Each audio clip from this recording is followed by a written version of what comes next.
Why does no one in my family live past 50? My mom turned 49 last week, and my grandmother Delilah immediately moved her into the transition suite on the third floor of our family's mansion. Your mother needs peace and comfort for her final year, Delilah said, looking at her wall of photographs. Every family member for 4 generations was up there, and every single one had died at exactly 50. Except Delilah. I'll help her prepare, just like I helped the others. I'd grown up watching aunts and uncles die exactly on their 50th birthdays. They'd go to sleep the night before and never wake up, leaving behind farewell letters they'd written in their final days. Everyone said it was the family curse, something in our genetics, a ticking time bomb in our DNA. Why didn't you die at 50? I asked Delilah for the 100th time. I don't know, she said, and she seemed genuinely puzzled by it. I waited for death and it never came. Maybe I was spared so I could guide the rest of you through the transition. She was 78 and the only person in our bloodline to survive past their 50th birthday. This time was different though. This time it was my mom. And when Delilah left the room, Mom grabbed my hand so hard it hurt. I'm not ready, she whispered. I want to see you get married and have kids. Maybe you'll be like Delilah, I said. Maybe you won't die. No one else has ever lived past 50, she said. Except Estelle. But look what happened to her. Great-aunt Estelle had somehow made it to 51, and everyone thought she'd broken the curse. But her daughter died suddenly 2 days later, and Estelle died the day after that. Delilah said the curse had taken them both because Estelle had cheated death and disrupted the natural order. I started researching our family history trying to understand this curse, but I couldn't find any deaths at 50 before Delilah's generation. Her own parents had lived into their 70s. The pattern only started with Delilah's husband, who died on his 50th birthday right after Delilah inherited the family estate. Mom, what exactly happens when people turn 50? I asked. They just die, she said. They go to sleep and don't wake up. Delilah says it's peaceful. But how does she know? I asked. She's been with each of them at the end, Mom said.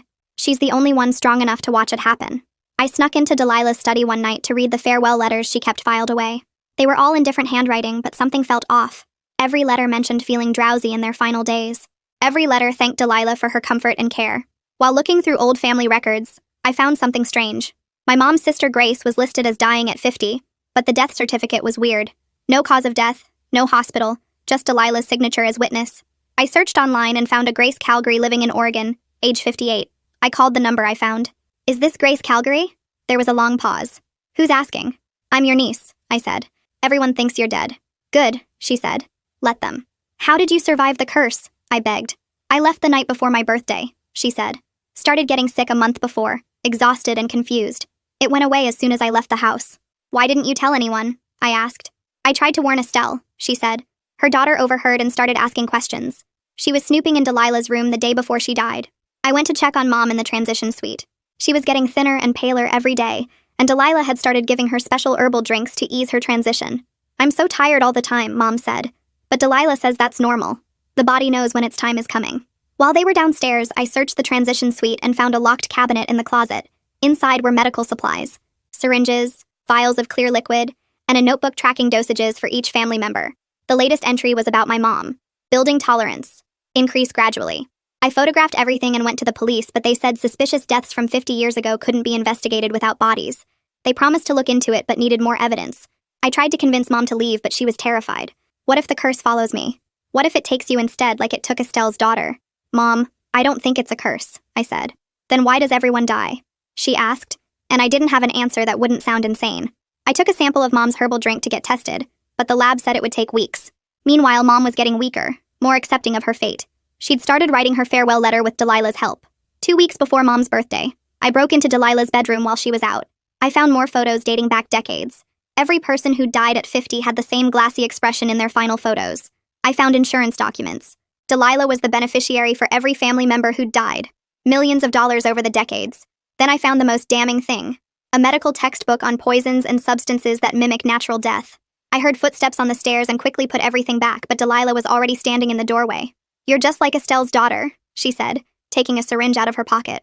Too curious for your own good. My legs want to run, but I make them stay still. I look at the syringe in her hand and then back at her face. I force my voice to sound normal and a little embarrassed. I tell her I was looking for extra blankets for Mom because she mentioned being cold earlier, and I got turned around in the hallway. The lie sounds weak even to me, but I keep talking. I say I know the linen closet is on the 2nd floor, but I thought maybe there was storage up here too. Delilah watches me while I talk. Her hand stays steady with that syringe visible. I can see her thinking about whether to believe me. The silence stretches out for what feels like forever. Finally, she slides the syringe back into her pocket. She tells me the medical supplies are just comfort care items for Mom. She says hospice patients need various medications for pain and anxiety. Her voice is calm, like she's explaining something obvious to a child. I nod along with everything she says. My phone is recording audio in my jacket pocket, and I pray the microphone is picking this up. Delilah relaxes a little bit. She warns me that snooping around causes stress for everyone. She says Mom especially needs peace right now. I apologize quickly. I use the exact same words Delilah always uses when she talks about Mom's final year. I say I just want to help Mom through her transition and make sure she's comfortable. Delilah studies my face for another long moment. Then she seems satisfied that I'm falling back in line with the family story. She tells me it's late and I should go home to get some rest. She moves to stand between me and her study desk as she walks me toward the bedroom door. I mention that I'd like to check on Mom one more time before I leave. Delilah hesitates. I can see her debating whether to let me. Finally, she agrees, but says she'll come with me. We walk down the hallway together toward the transition suite. My mind is already racing ahead to what I need to do next. I have photos of everything in that study. I have audio recording of her explaining away the medical supplies. I need to get this evidence to someone who will actually help. The police didn't take me seriously before, but maybe with this new proof they'll listen. We reach Mom's room and Delilah opens the door quietly. Mom is sleeping so deeply she doesn't move when we come in. Her breathing is slow and heavy. Her face looks pale against the white pillows. I notice the empty glass on her nightstand where Delilah's herbal drink was. Mom's hands are limp at her sides. The way she looks reminds me exactly of those final photos I saw in Delilah's study. That same glassy expression on everyone right before they died. I walk over to Mom's bed and pretend to adjust her blanket. I pull it up higher around her shoulders. While I'm doing this, I take out my phone like I'm checking the time. I snap a few quick photos of Mom's face and the empty glass and the room. Delilah watches me the whole time. Her expression is hard to read. I can't tell if she's suspicious or just monitoring Mom's condition. I smooth the blanket one more time and tell Mom quietly that I'll see her tomorrow. She doesn't respond at all. Delilah walks me downstairs to the front door. She reminds me again that Mom needs rest and too many visits tire her out. I promise to call before coming by next time. The moment I get to my car, I grab my phone with shaking hands. I can barely hold it steady enough to find Grace's number. She answers on the second ring. I tell her everything as fast as I can. The medical supplies in the locked cabinet, the notebook tracking dosages, the insurance documents showing Delilah as beneficiary for millions of dollars, the poison textbook, the confrontation where Delilah had a syringe. Grace listens without interrupting. When I finish, she's quiet for a second. Then she confirms everything I suspected. She says she started feeling sick about a month before her 50th birthday. Exhausted all the time. Confused and foggy. The symptoms went away within days of leaving the mansion. After a week away from Delilah's care, her head cleared up completely. She tells me I need to get Mom out of that house as soon as possible. I explain that Mom is terrified to leave because of what happened to Estelle and her daughter. Grace says that's exactly what Delilah wants. Keep everyone scared so they stay put and accept their fate. We talk about options, but nothing seems safe enough or fast enough. Mom's birthday is only 2 weeks away. I drive to an all-night coffee shop and park in their lot. It's 3 in the morning, but I'm too wired to sleep. I pull up a notes app on my phone and start mapping out the mansion. I draw every entrance I can remember. The front door, the kitchen door, the side entrance by the garden, the delivery entrance in back. I mark where I've seen security cameras over the years. There's one covering the front gate, one at the main entrance. I think there might be one in the garage, but I'm not sure. Then I write down the staff schedule based on months of watching the household routine. The housekeeper comes on Mondays and Thursdays from 9 to 3. The groundskeeper is there Wednesdays doing yard work. Delilah goes to her book club every Tuesday afternoon and she's usually gone for 2 or 3 hours. Those are the small windows when I might be able to get to Mom without Delilah hovering over every interaction. I need to use these times to talk to Mom, to show her the evidence, to convince her that leaving is the only way to survive. When the electronics store opens at 9, I'm waiting in the parking lot. I go inside and find the security camera section. A sales guy asks if he can help, and I tell him I need a small camera that's easy to hide. He shows me one designed to look like a phone charger. It's perfect. You plug it into an outlet and it records to a memory card. He demonstrates how to set it up and access the feed through an app on my phone. I practice positioning it at different angles to see what it captures. The camera has a wide lens that can cover most of a room if you place it right. I buy it along with a high-capacity memory card. In the parking lot, I test it again to make sure I understand all the settings. If I can record Delilah actually giving Mom those poisoned drinks or injections, that might be the concrete proof I need. Something that shows exactly what she's doing. Something that can't be explained away as family drama or misunderstanding. I find the police department's website on my phone and locate the detective division email address. I forward all the photos from Delilah's study. The medical supplies, the dosage notebook, the insurance policies, the poison textbook. I write a detailed email explaining the situation. I include the timeline. I emphasize that Mom's 50th birthday is in 2 weeks. I hit send and immediately get an automated response. The message says they're experiencing high case volumes. Response time is 5 to 7 business days. I want to throw my phone across the parking lot. Mom doesn't have 7 days to wait for someone to maybe look at an email. She doesn't even have 7 days total. But I force myself to stay calm and think about what else I can control. I need to keep building evidence. I need to document everything. I need to be ready to act when the time comes. I open the insurance document photos on my phone and zoom in to read them more carefully. The amounts are staggering. $50,000 after Uncle James died, $75,000 after Aunt Patricia, $100,000 after my grandfather. The policies go back decades. I add up rough numbers in my head and it comes to several $1,000,000 over the years. Every single policy lists Delilah as the beneficiary. Every death certificate has her signature as the witness. She was there for each one. She watched them die and signed the paperwork and collected the money. The pattern is so clear it should be impossible to ignore. But apparently everyone has ignored it for years because no one questioned the family curse story. No one thought to investigate because Delilah was the respected family matriarch who took care of everyone so devotedly during their final days. That afternoon, I returned to the mansion with the hidden camera in my purse. I text Delilah that I'm coming by and she responds that Mom is awake but needs to keep the visit short. When I get to Mom's room, she's sitting up in bed. She looks groggy and pale, but at least her eyes are open. I tell her I've been worried about her. I say I've been researching our family history and some things don't add up.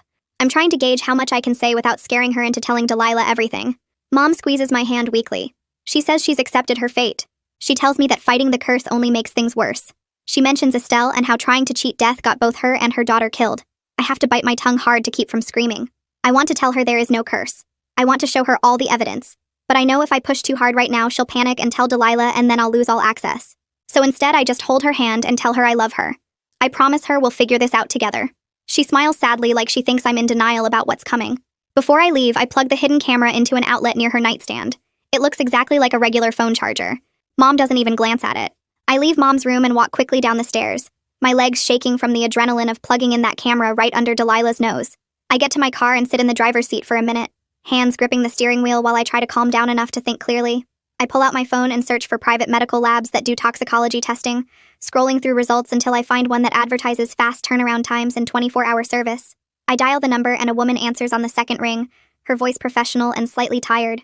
I explain that I need to test a drink sample and some vials for unknown substances, trying to sound calm and reasonable instead of like someone in the middle of a family emergency.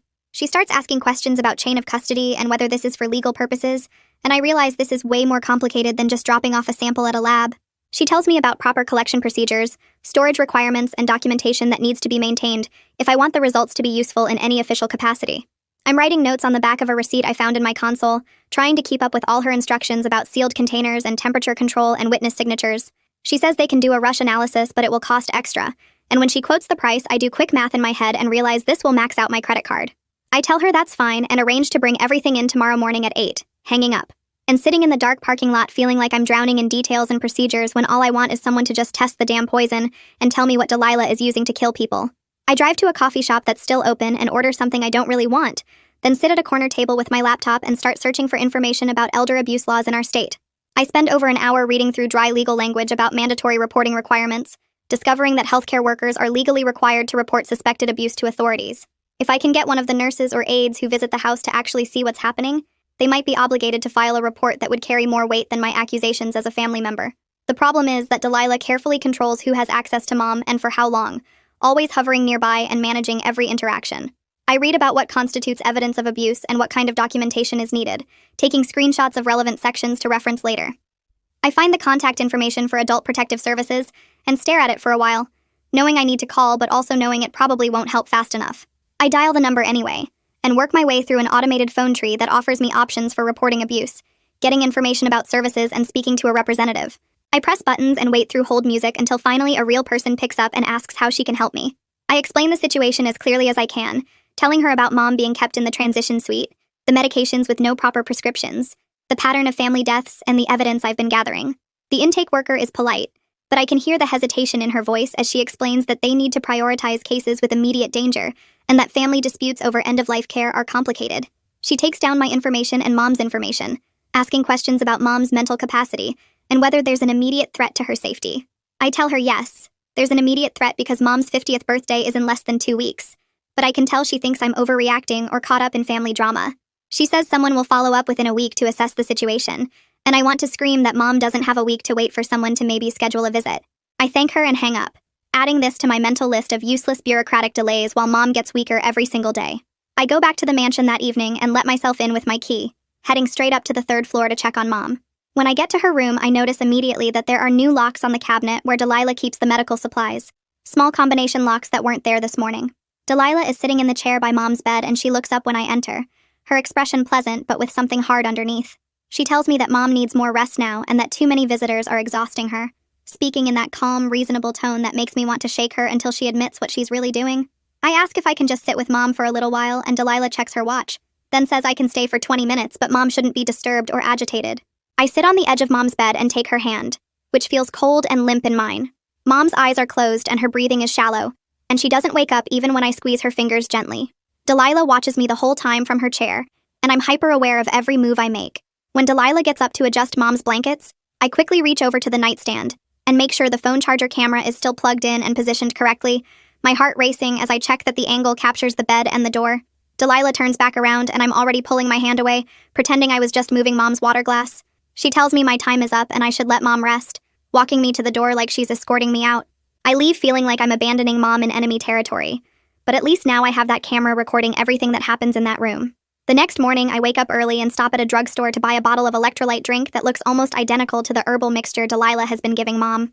I pour some out and compare the color and consistency, adding a little water until it matches perfectly. I put the bottle in my bag along with a clean sample container and drive to the mansion, getting there before Delilah usually starts her morning routine with Mom. I let myself in and go upstairs, finding Mom still asleep and the room empty. I can hear Delilah moving around downstairs, probably making breakfast or getting her own coffee. I move quickly to the nightstand where Delilah keeps the current batch of herbal drink in a glass bottle, my hands shaking so badly I almost knock it over. I unscrew the cap and carefully pour the mixture into my sample container, watching the thick brownish liquid flow out and trying not to think about how much of this Mom has already consumed. I seal the sample container and shove it in my bag, then pour the electrolyte drink into the glass bottle and screw the cap back on. I'm wiping up a few drops I spilled when I hear footsteps on the stairs, and I barely have time to shove the drugstore bottle into my bag and step away from the nightstand before Delilah walks in. She looks at me with raised eyebrows and asks what I'm doing here so early, and I tell her I couldn't sleep and wanted to check on Mom before work. She accepts this and moves to Mom's bedside, and I make myself leave before she can get suspicious about why I'm lingering. That afternoon, I come back to visit, and Mom seems more alert than she has in days, her eyes actually focusing on my face when I talk to her. She asks me questions about my life and what I've been doing, and she actually remembers my answers when I reference them later in the conversation. I'm so relieved I could cry, seeing her personality come back even just a little bit. Delilah comes in to check on us, and she notices immediately that something is different, her eyes narrowing as she watches Mom track our conversation and respond appropriately. She makes a comment about how interesting it is that Mom seems more energetic today, then adds that the herbs must need a stronger concentration, since Mom is building up tolerance to the current dose. The casual way she discusses drugging her own daughter makes my stomach turn, but I force myself to smile and nod like I believe she's just trying to help with comfort care. Delilah leaves to go prepare a fresh batch, and I sit with Mom, holding her hand and trying to memorize this moment of lucidity before the drugs pull her back under. That night, I sit in my car outside the mansion and pull up the hidden camera feed on my phone, scrolling back through the footage from the afternoon and evening. At first, it's just Mom sleeping and Delilah coming in periodically to check on her, nothing unusual or suspicious. Then around 11 at night, I see Delilah enter the room with something small in her hand, and I zoom in as much as the app allows. She approaches Mom's bedside and I can see it's a syringe, small and filled with clear liquid. The angle isn't perfect because the camera is positioned on the nightstand, but the footage clearly shows Delilah injecting something into Mom's IV line while Mom sleeps. She does it quickly and efficiently, like she's done this 1,000 times before, then disposes of the syringe in her pocket and leaves the room. I watch it 3 more times to make sure I'm seeing what I think I'm seeing, then I save the video file to my phone, and immediately upload copies to my email, a cloud storage service, and a USB drive I keep in my glove box. This might be the most important evidence I'll ever capture.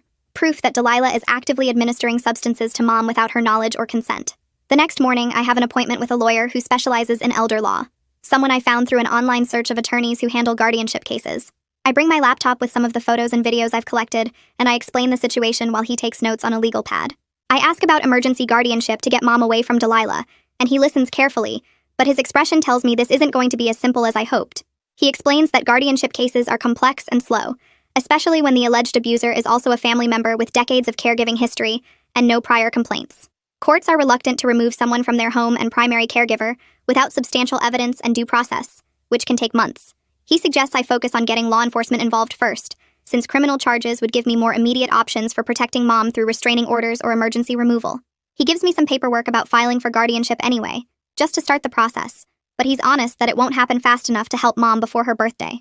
Before I leave, he writes down a name on his business card, telling me I should talk to Zachary Corbett, who is an estate attorney that has worked with our family for years. He says Corbett might have information about the insurance policies and financial arrangements that could be relevant to my case. I call Corbett's office from the parking lot, and his secretary puts me through after I explain I'm Delilah's granddaughter and need to discuss some estate matters. Corbett agrees to see me that afternoon, and I drive across town to his office, which is in one of those old buildings with dark wood paneling and expensive furniture. When I'm shown into his office, Corbett is polite but distant, gesturing for me to sit in one of the leather chairs across from his desk. I start to explain my concerns about the insurance policies and the pattern of deaths, and his expression goes from professional to cold. He tells me that all the estate planning was done properly, and that family members often get upset about end-of-life decisions when emotions are running high. He says everything was reviewed by multiple attorneys and executed according to legal standards, and he implies I'm being dramatic and looking for problems where none exist. He suggests I focus on supporting Mom through her transition, rather than making accusations against Delilah, who has been nothing but devoted to her family for decades. I realize as he's talking that Delilah has probably prepared him for this conversation, maybe even warned him that I might come asking questions. He's protecting his client and shutting down my inquiries before I can get any real information from him. I thank him for his time and leave, adding him to my mental list of people who are either complicit or willfully blind to what's happening. I drive to the private lab and park in their small lot, grabbing my bag with the sample containers and heading inside. The reception area is clean and clinical, and I give my name to the person at the desk who directs me to a small consultation room. A woman in a lab coat comes in and introduces herself as Judith Berg, and she sits down across from me to discuss the testing process. She explains the limitations of testing without proper chain of custody and legal documentation, telling me that she can analyze the substances and tell me what they are, but the results might not be admissible in court if the collection process isn't documented correctly. She asks me detailed questions about how I obtained the samples and whether anyone witnessed the collection, and I have to admit that I did it alone without any official procedures. She nods like she expected this and says she understands, and that she can still run the analysis to tell me what I'm dealing with, even if it can't be used as legal evidence. I tell her that's fine, that I just need to know what Delilah is using, so I can figure out how to stop her. Judith takes the sample containers and labels them carefully, then promises to rush the analysis and call me with preliminary results within 48 hours. She gives me a receipt and some paperwork about the testing procedures, and I leave feeling like I'm finally making some kind of progress, even if it's slower than I need it to be. I drive back to the mansion that afternoon with a small audio recorder I bought at an electronics store, the kind designed to look like a regular USB charger. I park down the street and walk up to the house, checking that Delilah's car is still in the driveway before I let myself in through the side entrance. Mom is sleeping when I get to her room on the 3rd floor, her breathing shallow and her face pale against the white pillows. I move quickly to the wall where a framed photo of our family hangs near her bed, carefully lifting it off its hook and positioning the recorder behind it before hanging it back up. The device is small enough that it disappears completely behind the frame, and I test the angle to make sure it will pick up voices from anywhere in the room. I turn it on and check my phone to confirm it's recording, then adjust Mom's blanket and leave before Delilah comes back from whatever errand took her out of the house. Every piece of evidence I collect feels important, but also not enough on its own, like I'm building a puzzle where I need every single piece before anyone will believe what the picture shows. I'm scared I'm running out of time to gather everything I need before Mom's birthday arrives, and Delilah makes her final move. The next morning, I get a text from Delilah asking me to come by the house because there's someone she wants me to meet. I drive over, worried this is some kind of trap, but when I arrive, I find Delilah in the main sitting room with a woman in scrubs who has a professional medical bag sitting next to her chair. Delilah introduces her as Mallory Wood and explains she's a hospice nurse who will be helping with Mom's care during her final weeks. Mallory stands up to shake my hand, and she seems kind and competent, the type of person you'd actually want taking care of someone you love. She has paperwork spread out on the coffee table, and she's reviewing medication schedules and care protocols with Delilah, asking questions about Mom's symptoms and daily routine. I try to look at the documents while they're talking, but I can't see any logo or official letterhead from a recognized hospice organization. Delilah explains that Mallory comes highly recommended and has experience with end-of-life care in private home settings, and Mallory nods along while making notes in a leather binder. I ask if I can talk to Mallory privately for a minute, but Delilah immediately suggests we all go upstairs together to check on Mom so Mallory can do her initial assessment. The three of us walk up to the transition suite, and I watch Mallory examine Mom with gentle efficiency, checking her vital signs and asking her simple questions that Mom answers in a drowsy, confused way. Delilah stays in the room the entire time, standing near the door and offering explanations about Mom's medication schedule and special dietary needs. Everything Delilah says sounds caring and reasonable, but I'm suspicious of every single word because I know what's really happening here.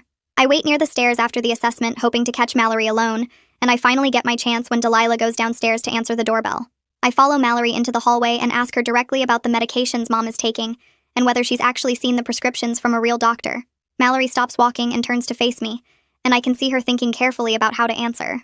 She admits the documentation seems a bit unusual compared to what she normally works with, but she explains that everything has been presented to her as approved by Mom's physician, and that families often handle end-of-life care in private ways that don't follow standard hospital protocols.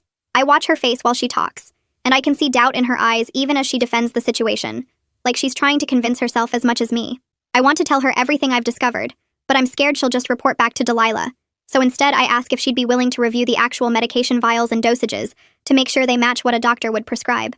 She hesitates again and says she'll take a closer look at the documentation, and I wonder if I might be able to turn her into an ally if I can show her the evidence I've been collecting without putting Mom in more danger. My phone buzzes with a text from Grace while I'm driving home, and I pull over to look at the photos she sent me. They're pages from her medical records showing liver function tests and thinking ability scores from right before she left the mansion, and then again 6 months later.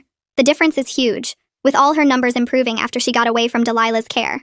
Her doctor wrote notes in the margins about how her symptoms matched chronic low-level poisoning, but he couldn't figure out the source since she'd already moved to Oregon by the time he saw the pattern. I save all the photos to my evidence folder and text Grace back thanking her for sending them. These records prove everything Grace told me about getting better once she escaped, and they show a clear medical pattern that supports my theory that the curse is actually murder. I add them to my growing file of documentation that includes photos of Delilah's medical supplies, the insurance policies, the hidden camera footage, and now soon the lab results from the drink samples.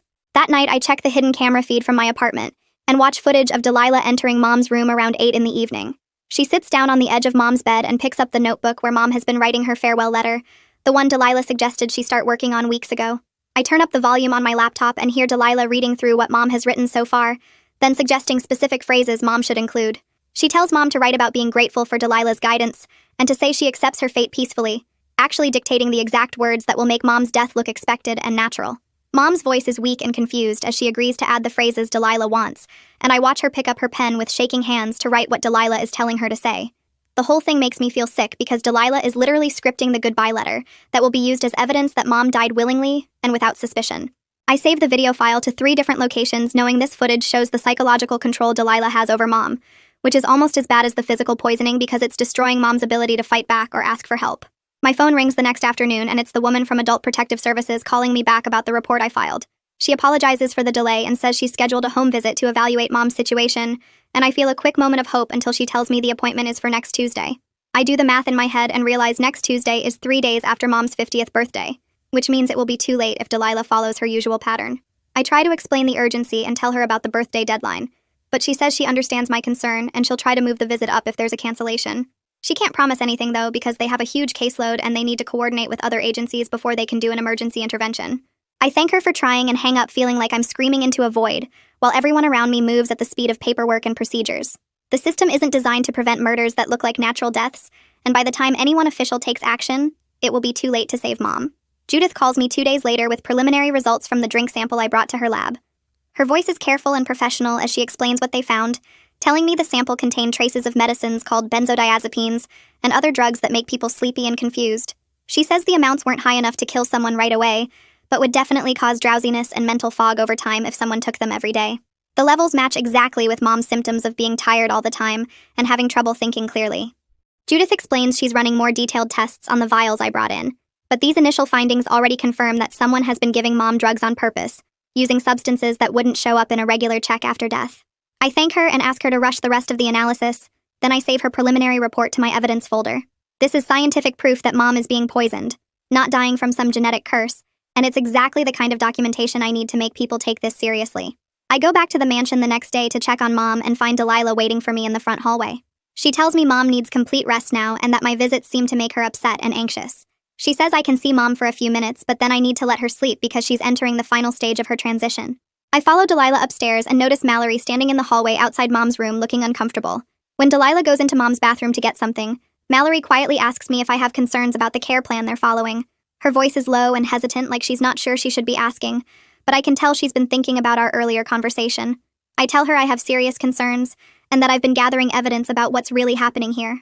I watch her face carefully to see if she's going to help me or report everything back to Delilah, and I see her glance toward the bathroom door before nodding slightly like she wants to hear more, but not right now. I'm lying in bed that night unable to sleep when I suddenly realize the hidden camera I installed is connected to the mansion's wireless internet network. That means if Delilah knows anything about technology, she could potentially find the camera's signal and access the footage I've been recording. I get dressed and drive back to the mansion even though it's almost midnight, parking down the street and walking up to the side entrance with my keys ready. The house is dark except for a few night lights in the hallways, and I make my way up to Mom's room as quietly as possible. I unplug the camera from the wall and use my phone to change its settings so it records directly to its memory card, instead of uploading anything to the internet. It's a small technical thing, But it could mean the difference between having evidence and having Delilah find the camera and destroy it before I can use the footage. I plug it back in and check that it's still recording properly. Then I leave the same way I came in and drive home, hoping Delilah didn't hear me moving around upstairs. My email alert goes off the next morning, and I see a message from Zachary Corbett with the subject line legal notice. I open it and find a formal letter warning me to stop harassing Delilah and threatening to sue me if I keep making accusations against her. The whole thing is written in complicated legal language about defamation and trespassing, clearly designed to scare me into backing off and leaving Delilah alone. I read through it twice and realize this means Delilah knows I'm actively working against her, even if she doesn't know exactly what evidence I've collected.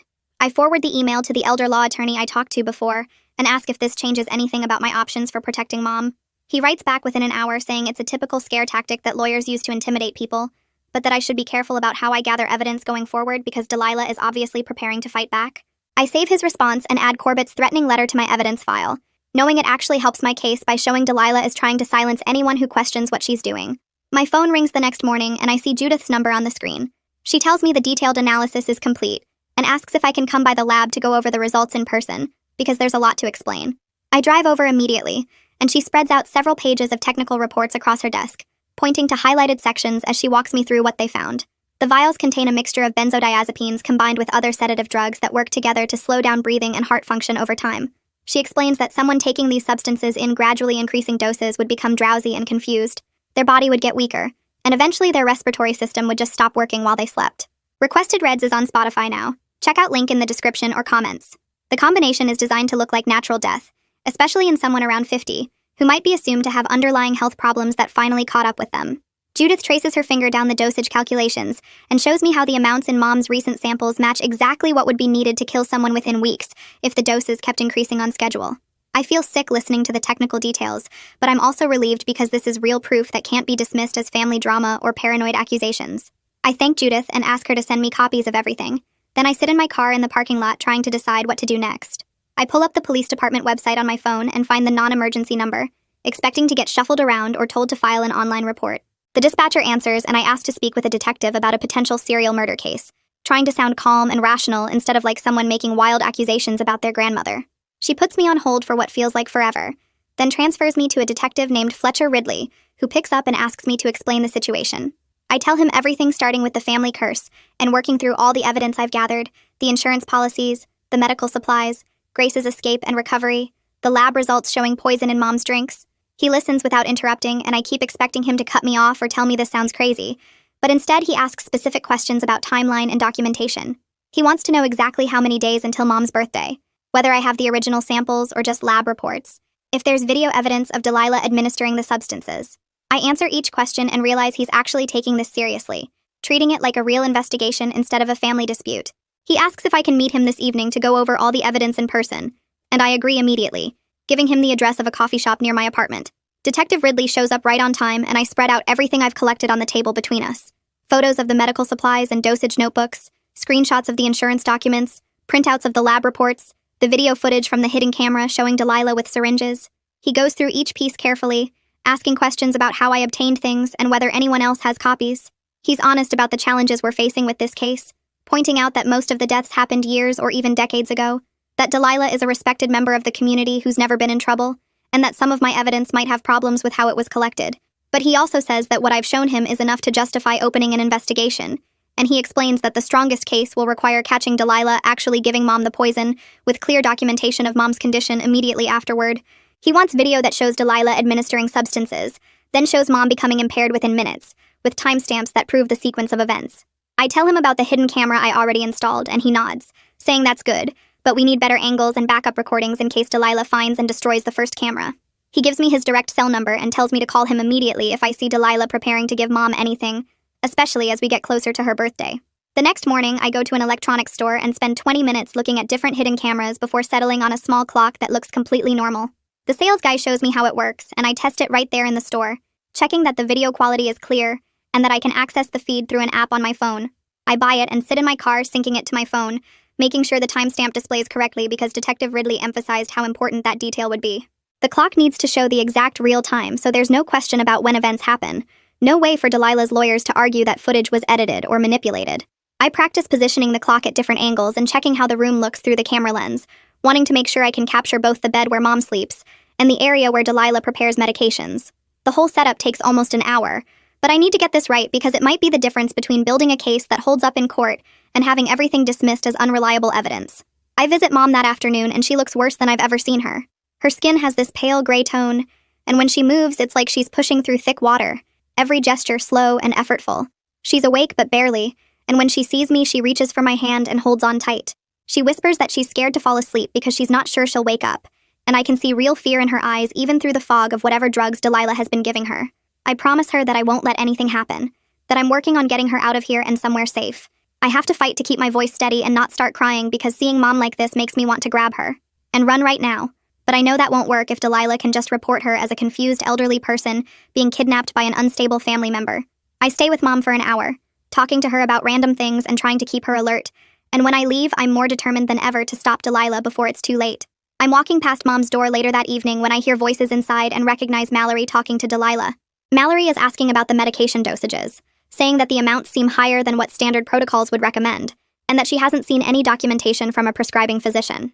Delilah's voice gets sharp, and she tells Mallory that hospice care at home allows for flexibility in dosing, that the goal is comfort, not following bureaucratic paperwork requirements. She says Mallory should focus on making Mom comfortable rather than questioning the care plan that's been working for the family for generations. Mallory backs off and apologizes, but I can hear the doubt in her voice, and I wonder if she's starting to realize something is wrong with this whole situation. I wait until they leave the room before I go in to swap out the old hidden camera for the new clock, positioning it carefully on Mom's nightstand, where it has a perfect view of the bed and the medication tray.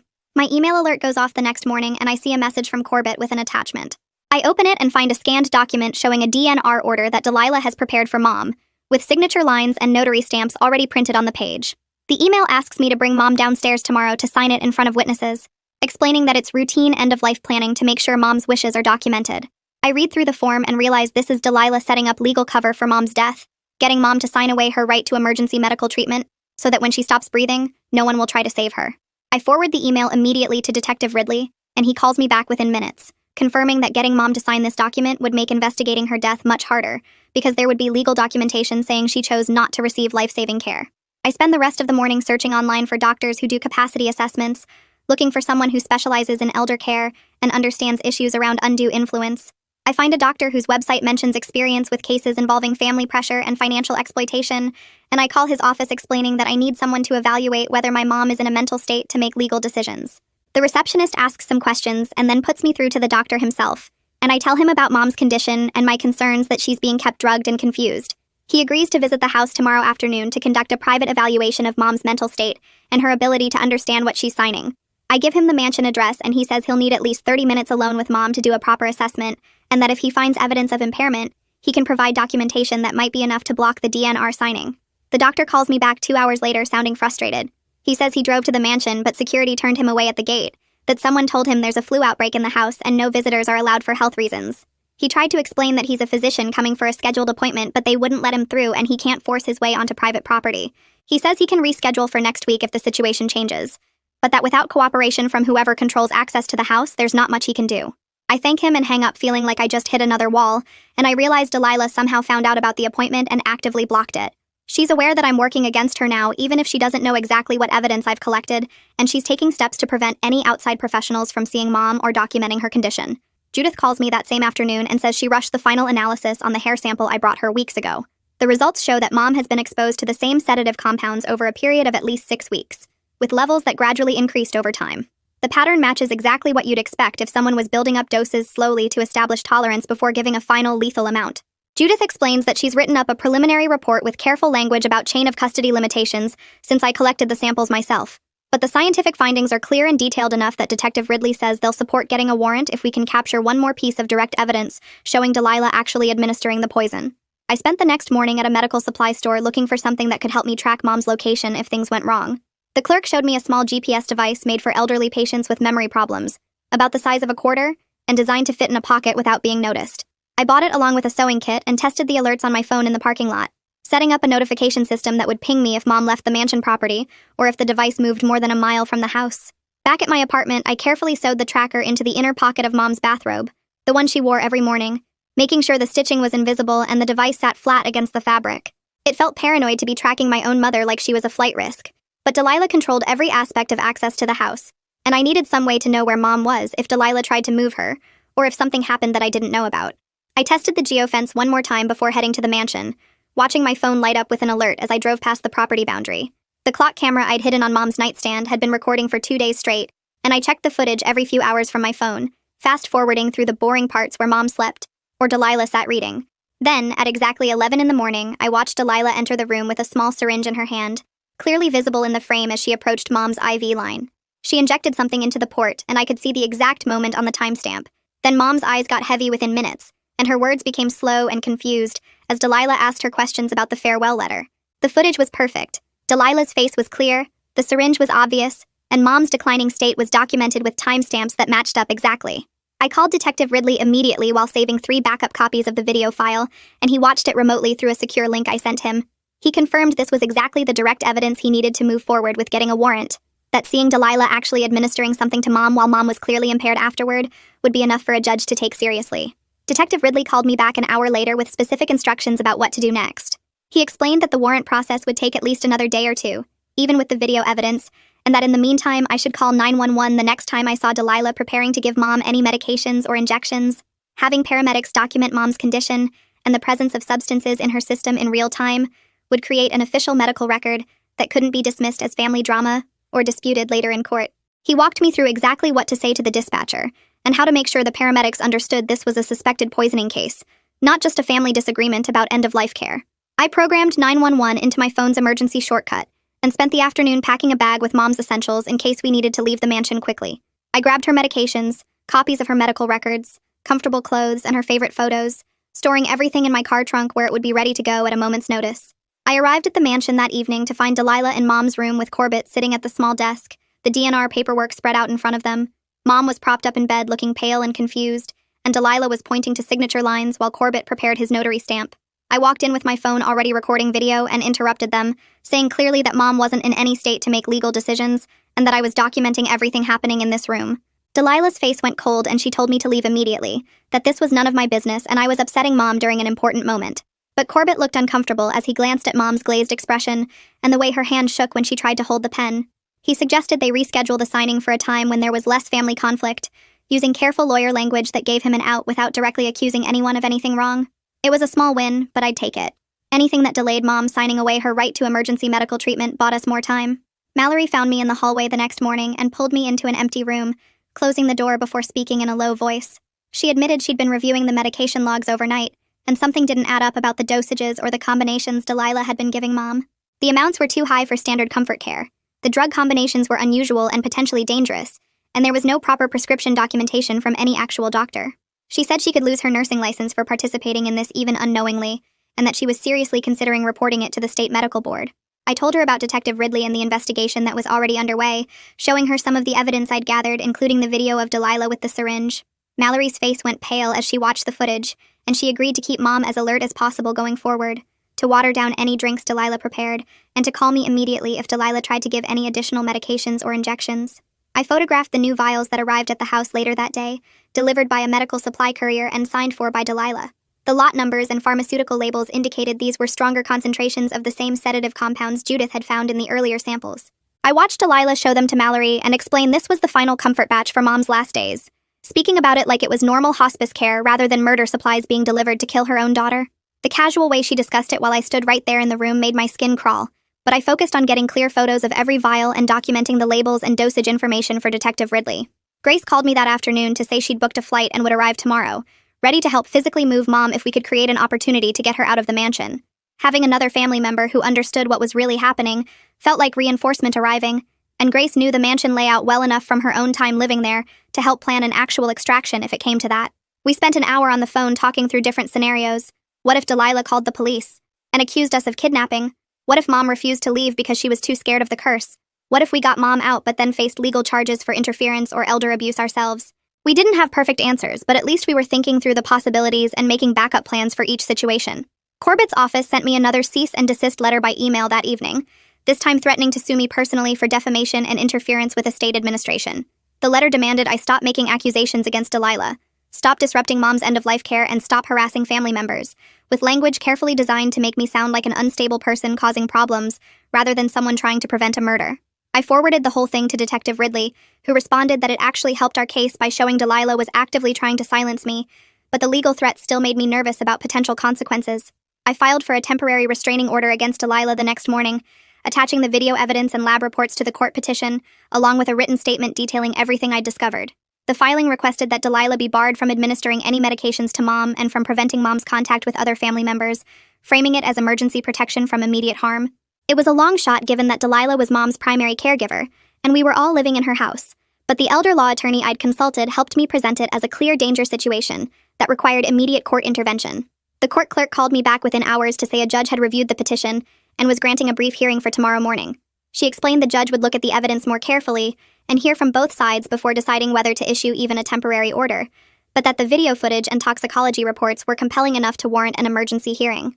I spent that evening organizing my evidence into a clear timeline, printing out key documents and photos and preparing what I would say to explain the situation without sounding hysterical or making accusations I couldn't back up with proof. Mom's birthday was in 3 days, and this hearing felt like our last real chance to get legal protection in place before Delilah made her final move. That night, my phone lit up with a text from Mallory at 10:15, and when I opened it, my hands started shaking so hard I almost dropped the phone. The message said Delilah was preparing a final comfort dose for Mom tonight, the night before her 50th birthday, to help her sleep peacefully through her last day. Attached was a photo of a syringe filled with clear liquid sitting on a silver tray next to 3 small vials, all of it laid out like surgical instruments ready for use. Mallory's text continued that she couldn't be part of this anymore, that this crossed every line and that she was going to try to delay Delilah as long as possible. I called Detective Ridley immediately, and he answered on the second ring, his voice alert despite the late hour. I told him about Mallory's text and sent him the photo, and he was quiet for a moment before speaking. He said to call 911 the exact moment Delilah entered Mom's room with that syringe, that we needed paramedics there to document everything in real time, that catching her in the act with witnesses and immediate medical evaluation was our best shot. An email from Judith arrived 20 minutes later with the subject line marked urgent, and when I opened it, I found a formal written report attached as a PDF.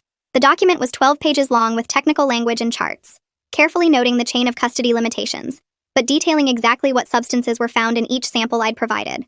The report explained how the combination of drugs would cause progressive sedation and respiratory depression, building up in the system over weeks until a final larger dose would stop breathing entirely. It noted that death would appear completely natural without specific toxicology testing, looking for these exact compounds, and that the dosing pattern suggested deliberate escalation toward a lethal endpoint. The scientific language was dense but clear, the kind of document that carried weight in court proceedings, and I added it to my evidence file knowing this might be the foundation that made everything else credible. I started packing a bag for Mom at midnight, pulling clothes from her closet during my last visit and adding items I thought she'd need. I packed comfortable clothes, her medications for blood pressure and thyroid that were actually prescribed by real doctors, and copies of all her medical records I'd been able to access or photograph. I loaded my car with this bag plus my own overnight things, a folder of printed evidence, my laptop and phone chargers. I mapped the route to the nearest hospital on my phone and saved the address of a motel 2 towns over where we could stay safely if we needed to hide. Grace and I texted back and forth confirming meeting points and backup plans, treating this like a military operation because that's exactly what it felt like. We were extracting someone from immediate danger with limited time and an adversary who controlled the terrain and every detail mattered. Grace's flight landed at 3 in the afternoon the next day, and instead of coming directly to the mansion, she took an Uber to a coffee shop about 2 miles away. I met her there, and we sat in a back corner booth going over the plan one more time, speaking quietly, even though no one was paying attention to us. I would return to the mansion and position myself in a downstairs room where I could watch the hidden camera feeds on my phone, staying out of sight but ready to move fast. Grace would wait in her rental car parked on a side street near the mansion's back gate, ready to help move Mom once the paramedics arrived and the situation was secured. The moment Delilah tried to administer that final dose, I would call 911 and run upstairs, and Grace would come in through the back entrance that she still had keys for from years ago. It sounded simple when we laid it out like that, but we both knew how quickly things could go wrong, how many variables were outside our control. I drove back to the mansion at 6 and let myself in through the front door, telling Delilah I wanted to spend the evening nearby in case Mom needed anything. She seemed pleased by this, probably thinking I'd finally accepted the inevitable, and she told me Mom was resting comfortably in preparation for tomorrow. I positioned myself in a small sitting room on the second floor with a clear view of the staircase, my phone open to the camera app and 911 ready to dial. The hours crawled by with nothing happening, just me watching the small screen showing Mom's room and checking the time every few minutes. At 9 p.m. exactly, the camera showed Delilah entering Mom's room carrying a small tray, and I could see the syringe clearly even on my phone's screen.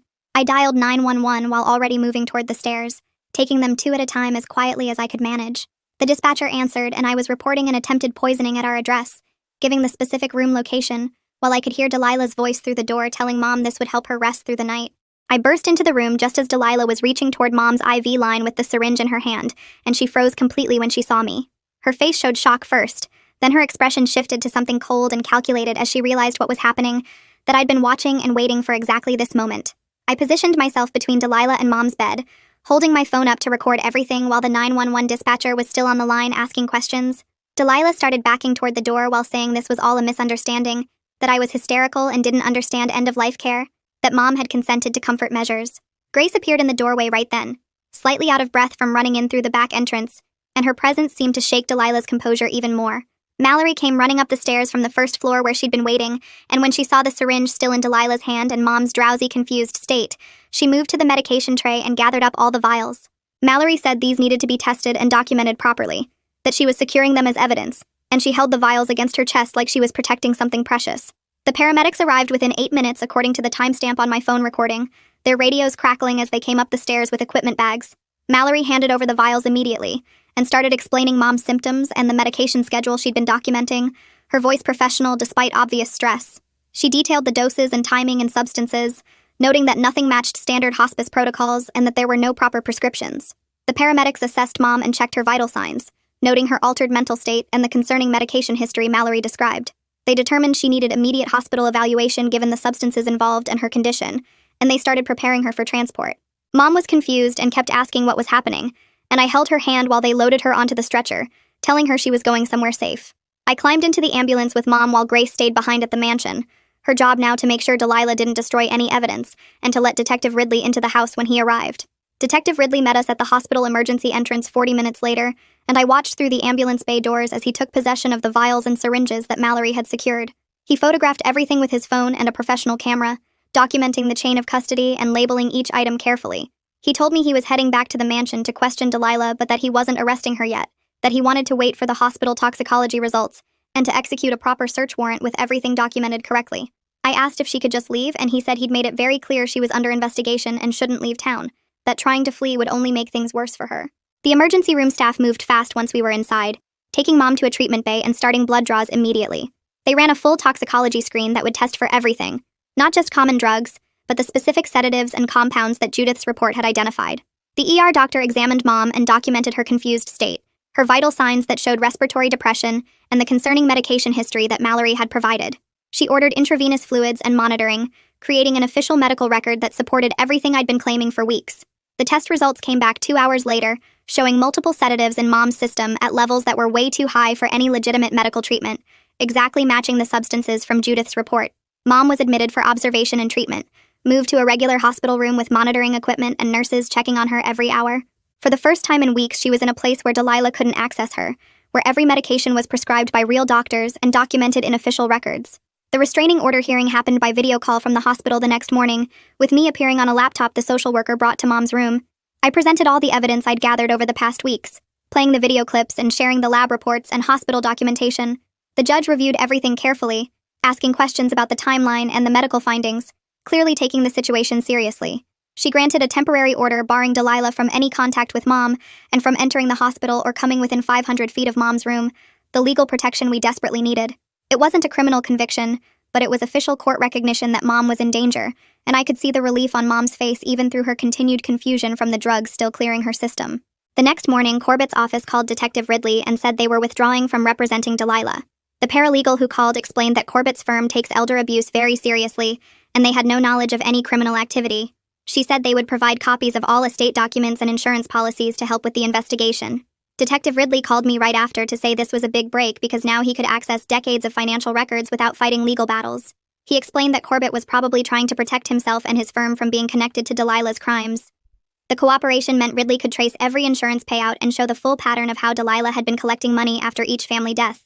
I felt relieved that at least one person who had been helping Delilah was now backing away and giving us what we needed. 2 days later, Adult Protective Services finally showed up to do their investigation.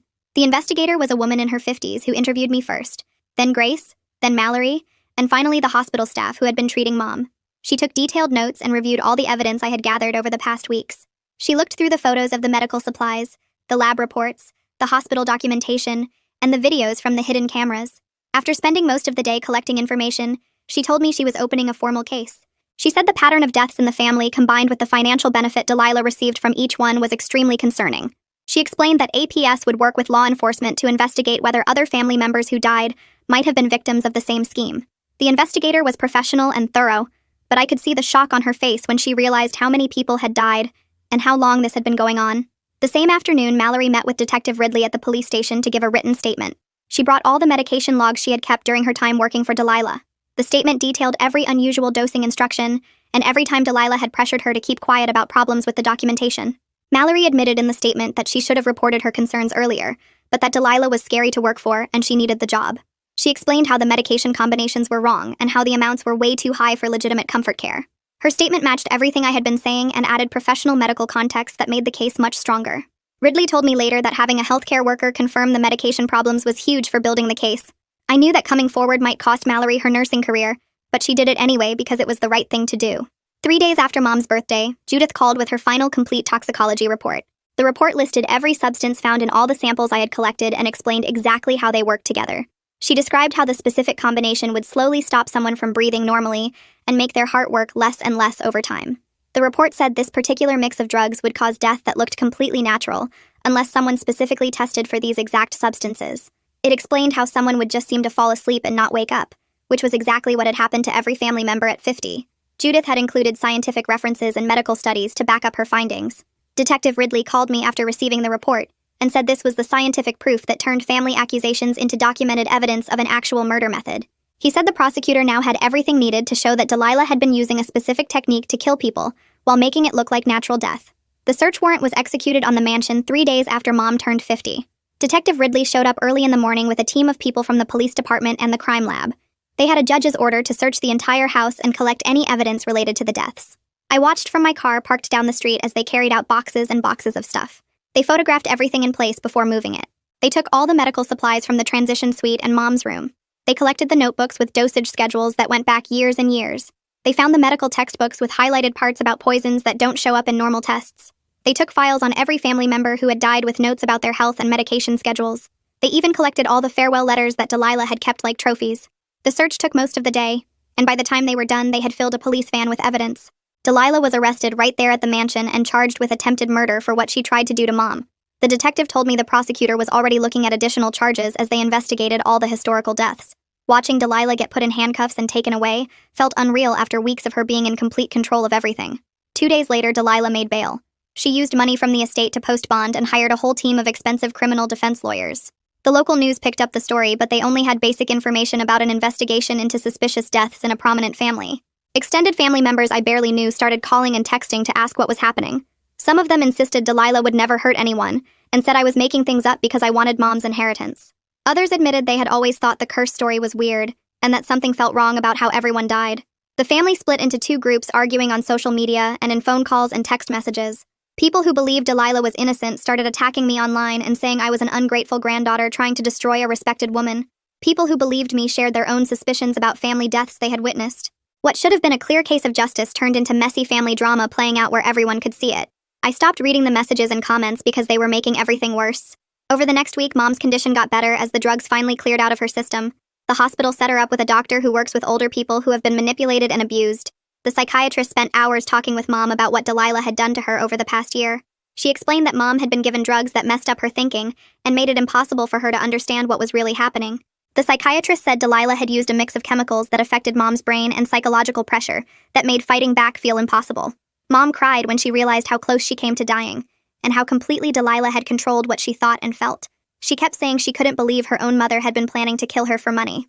I sat with Mom through the worst moments when the grief and anger hit her hardest. The psychiatrist said it would take a long time for Mom to process everything, but that she was strong and would recover. The hospital social worker met with us to plan for Mom leaving the hospital. She made it very clear that Mom could not go back to the mansion while Delilah had any access to it.